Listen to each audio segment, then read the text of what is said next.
C'est le retour de la pause. Nous allons parler toujours de la Côte d'Ivoire. On va parler donc de l'acquittement de Laurent Gbagbo. Est-ce une opportunité pour la réconciliation dans le pays? Plusieurs personnalités ivoiriennes ont réagi à l'acquittement de l'ancien président ivoirien Laurent Gbagbo par la Cour pénale internationale. En tout cas, la confirmation de son acquittement. Au rang de ceux-ci, il y a Henri Konan Bédié, ex-rival de Laurent Gbagbo, devenu entre-temps son allié pour les dernières législatives.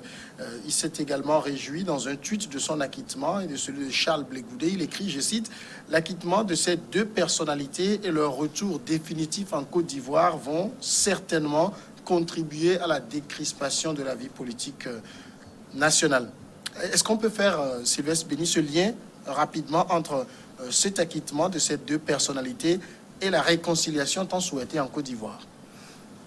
Oui, je crois s'il y a la volonté politique, je crois. Parce que lorsque vous écoutez Charles Blé Goudé, au sorti donc de l'audience hier, il disait que je n'ai qu'un seul mot à l'endroit des Ivoiriens, rassemblez-vous. Je crois que lorsqu'il commence à avoir ce discours-là, et que Laurent Gbagbo, quelqu'un qui a passé près de 10 ans dans les géants donc d'une prison internationale, parce qu'on l'accuse d'avoir fait quelque chose, et le même a eu le courage d'appeler un ministre de Ouattara, je vais parler donc de Bakayoko, ouais, lors des événements pour leur dire donc de savoir faire les choses, sinon ça risque encore de balancer. Je crois que ce personnage-là ou cette personnalité a quand même à cœur donc de revenir dans son pays et de contribuer à la réconciliation. Et je vous rappelle d'ailleurs que déjà en 2002, lors des événements de 2002 où les rebelles ont d'ailleurs pris partie du territoire, qui avait tout cela, Gbagbo avait quand même proposé et exécuté une amnistie générale à l'époque. Donc ça veut dire que c'est quelqu'un qui est quand même animé donc d'une bonne foi. Et lorsque vous le voyez, et lorsque vous scrutez un peu tous ces discours-là, pendant ces 10 dernières années, vous verrez que c'est quelqu'un qui n'a pas quand même une rancœur, qui n'a pas donc des mots donc de haine envers donc le pouvoir en place. Donc, si véritablement, donc il revient donc au pouvoir de Ouattara, donc de tenir donc cette perche-là que tend aujourd'hui le camp Gbagbo pour une vraie réconciliation en Côte d'Ivoire. Parce que, quels que soient les cas, même si ils finissent aujourd'hui par se rentrer dedans, demain, quand même, ils vont se retrouver pour dialoguer et aplanir des divergences et donc continuer. Donc, je crois que ces trois personnalités aujourd'hui,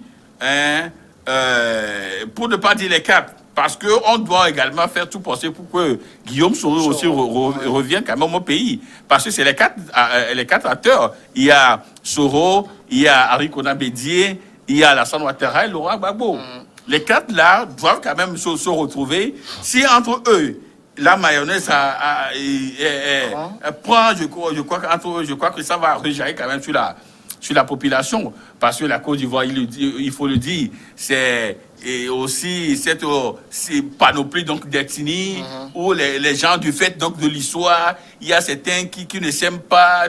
Donc je crois que avec les quatre là, s'ils arrivent donc à accorder leur violon, à aplanir les divergences, ça va rejaillir sur le pays et du moins le conduire sur de bons rails. Et il revient donc actuellement à celui qui est en fonction ou à celui qui a les rênes du pouvoir, à la Alassane Ouattara de jouer la carte, quoi. Alors c'est vrai qu'à Clesso et ça, certains voient que, en tout cas j'allais dire, une opportunité pour la réconciliation en Côte d'Ivoire, mais il y a, et on le disait, ces mécontents de cette libération de Laurent Gbagbo, notamment les victimes de la crise post-électorale de 2010-2011, qui, eux, trouvent que c'est une véritable entorse au processus de réconciliation. Le problème, des fois, quand les gens font des déclarations, il faut voir qui l'a fait et est-ce que la personne a la légitimité aussi. Il y a des gens qui ont des mains derrière eux de leur agissement. Comme il le dit, ou il avait plutôt dit, qu'il y a des sociétés civiles qui poussent des gens par la manigance du pouvoir pour dire ce qu'on veut entendre. Mais si ce sont des gens réellement qui étaient frustrés, et qu'ils savent que les deux camps ont fait mal. Il y a des gens du camp de Gbagbo aussi qui ont perdu leurs parents. Eux aussi doivent s'en plaindre. Donc, de l'autre camp, c'est comme ça. Normalement, je peux dire que la chose doit s'annuler ou bien se neutraliser en fin de compte. Mais puisqu'on ne peut pas totalement obtenir justice 100%, ils seront frustrés, ils seront même dérangés, surtout ceux qui ont perdu vraiment des personnes. Mais au nom de la réconciliation nationale, au nom de l'avancement national, au nom de l'État, au nom du pays, chacun peut se résoudre à sa perte qu'il a fait et accepter pour qu'on évolue. Si réellement, s'il y a lieu, parce que, et comme je le dis, les gens pensaient avant que c'est quand il y a des anciens présidents que le pays est en paix. Sauf que la Côte d'Ivoire nous a prouvé que l'existence des anciens présidents aussi n'est pas synonyme de paix aussi. Donc, moi, je me dis, c'est un pays vraiment instable dans ce genre de questions. Est-ce qu'on ne va pas encore manipuler ce genre de choses? Est-ce que ce sont des gens réels? Mais tout ce que je sais, si les 4 acteurs sont assis et qui demandent à leurs électeurs, à leurs partisans, de faire table rase, ça va aller. Même si quelqu'un est frustré, on peut tuer plus de personnes dans sa famille. Quoi. La liberté ou bien la sécurité nationale prime sur la sécurité ou la liberté individuelle. Oui, moi je pense que la réconciliation actuelle de la Côte d'Ivoire, il faut prendre en compte 3 variables. Il y a le variable optimiste, le variable fataliste, mais également les grandes leçons à tirer. Aujourd'hui, en son temps, moi, je me rappelais que notre président était l'un de ces chefs d'État-là qui avait estimé inopportun de pouvoir donc envoyer Laurent Gbagbo, quand bien même que le Togo n'est pas signataire des accords de Rome. Donc, avait estimé que ce n'était pas opportun. Moi, je pense qu'aujourd'hui, Alassane Ouattara doit tirer donc les leçons avec cette précipitation d'envoyer Laurent Gbagbo à la CPI, avec tout ce que cela contient comme conséquence. Maintenant, le scénario optimiste, c'est qu'il y en a qui estiment que la venue de Laurent Gbagbo et de Charles Blé Goudié, naturellement, vont renforcer, disons, cette pyramide installée au niveau de la Côte d'Ivoire pour arriver à la vraie réconciliation. Puisque on ne peut pas parler de réconciliation sans mettre, disons, en commun tous ces acteurs-là qui étaient cités dans les actes que le pays a connus. Et je pense que l'un de ces facteurs-là qui n'a pas permis réellement donc de pouvoir en arriver là, c'est naturellement l'absence de Laurent Gbagbo.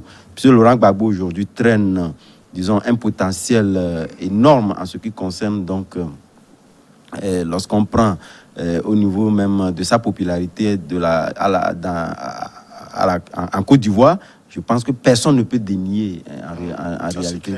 C'est clair pour tout le monde. Maintenant, le scénario fataliste pour certains, ils estiment que voilà, la venue de Laurent Gbagbo peut renforcer en réalité un certain nombre de mécontents qui estimaient que, bon, c'est vrai que l'ami l'a évoqué tantôt, en parlant du fait qu'un certain nombre de victimes estiment que la libération de Gbagbo sera donc un acte qui ne leur permet pas naturellement de reconnaître les bourreaux qu'ils ont connus par le passé. Même je pense que c'est une question de communication. Une question de communication en ce sens que, comme le disons, ce n'est pas fini pour eux. Pour que il y en a qui veulent réellement donc connaître leurs bourreaux, qu'on puisse leur présenter des excuses, mais être quand même pris en compte dans cette... Puisqu'il y en a qui traîneront des séquelles à vie.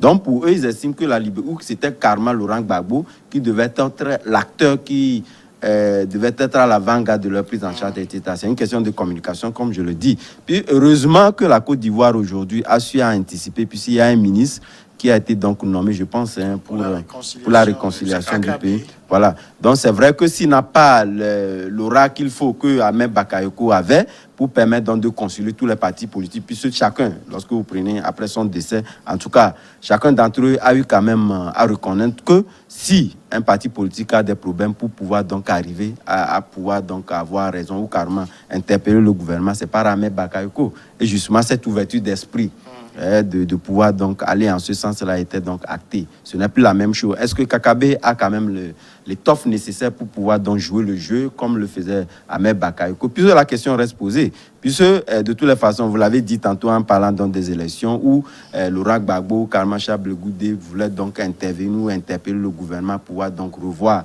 peut-être la structure pour arriver, pour éviter en fait les mêmes erreurs qu'on a connues par le passé. Donc celui qu'on appelle d'emblée, c'est Ahmed Bakayoko. Aujourd'hui, il serait difficile d'avoir réellement donc, le profil nécessaire où chacun, vous prenez peut-être Laurent Gbagbo quand il veut sonner. Maintenant, c'est Alassane Ouattara directement. Est-ce que Kakabe peut réellement avoir les tests nécessaires à convaincre Alassane Ouattara ou les mots que choisissait Bakayoko pour pouvoir donc arriver à ces faits-là. Donc, je pense qu'aujourd'hui, la Côte d'Ivoire va plus que jamais repenser encore la mort de Ahmed Bakayoko, qui était cet acteur-là qui pouvait permettre de trouver les mots justes à pouvoir convaincre Alassane Ouattara de la venue de Laurent Gbagbo. Mais tout compte fait, cette volonté manifestée au niveau d'Alassane Ouattara de pouvoir aller à cette réconciliation, puisqu'il a acté avec la nomination du ministre de la Réconciliation, je pense qu'il ne serait pas dans une logique de pouvoir donc faire entorse à la venue de Laurent Gbagbo. Alors, c'est vrai que tout le monde parle de réconciliation et voit dans cette confirmation d'acquittement un pas dans cette direction, mais est-ce que tout ne va pas aussi dépendre des choix politiques que Laurent Gbagbo fera si éventuellement il rentrait en Côte d'Ivoire? Oui, je crois que d'abord, le fait même de faire acte de candidature est une pression déjà contre le pouvoir donc, de Alassane Ouattara. Maintenant, quand il va rentrer, je sais que étant un politique, il va vouloir donc reprendre donc ses vieilles habitudes, il va refaire la politique, ça c'est normal, personne ne peut quand même l'empêcher donc de renouer avec la politique. Maintenant, si on doit faire une fixation sur la réconciliation, moi je crois même que la personnalité qui est nommée en tant que ministre de la Réconciliation aussi fait débat. Hein, et Kakabe n'a pas une bonne presse au niveau donc d'une meilleure partie d'opposition, parce que lors des dernières élections, donc les autres se sont retirés, lui il a dit non. Et puis il n'a pas tenu aussi de bons mots, je ne veux pas dire des mots polis, il n'a pas toujours utilisé donc de bons mots envers donc ses partenaires de l'opposition. Donc déjà la personne de Kakabe peut faire déjà entorse donc à cette réconciliation. Maintenant, il faut trouver quelqu'un. Il faut trouver... Bon, entre-temps, on avait pris Charles Konan Bani, mais je me dis, à cette période-là, ça n'a pas aussi tellement marché. On prend Kakabe qui, disons, aujourd'hui, n'a pas l'étoffe ou le pôle nécessaire de porter donc... et du moins d'exercer cette fonction pour que tout le monde puisse quand même croire en lui. Donc, il faut trouver quelqu'un d'autre. Alors, est-ce qu'il faut aller prendre peut-être un prélat, comme on l'a fait ici au Togo, un prélat que beaucoup de personnes peut-être peuvent s'identifier ou avoir confiance donc, à ce prélat-là. Donc, c'est ces choix-là que Alassane Ouattara aussi doit faire pour donner un message fort de cette ouverture la politique, de cette envie de réconciliation.